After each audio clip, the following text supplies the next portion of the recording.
Il Partito Democratico attacca a testa bassa la giunta regionale sul tema della SR 308, strada regionale strategica per l'Alta Padovana.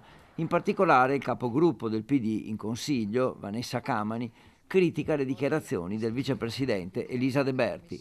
Lasciano senza parole le dichiarazioni di Elisa De Berti, vicepresidente della Regione del Veneto, che candidamente dichiara e ammette che il miliardo necessario per l'intervento di allargamento e adeguamento della statale 308 non ci sarà e non ci sarà mai.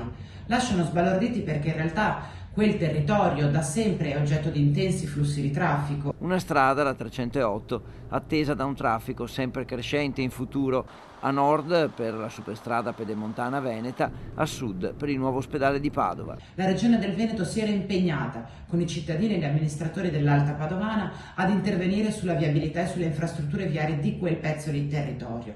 Noi continueremo a chiedere conto alla Giunta del perché di questo cambio di idea rispetto all'Alta Padovana e pretendiamo una risposta concreta per un territorio da sempre dimenticato nella programmazione infrastrutturale della Regione del Veneto. L'allargamento di questa strada, insomma, la cui fattibilità è già stata certificata da Veneto Strade, secondo l'opposizione diventa la soluzione obbligata e non si può discutere su questo, impossibile da risolvere il problema con piccoli interventi slegati tra loro.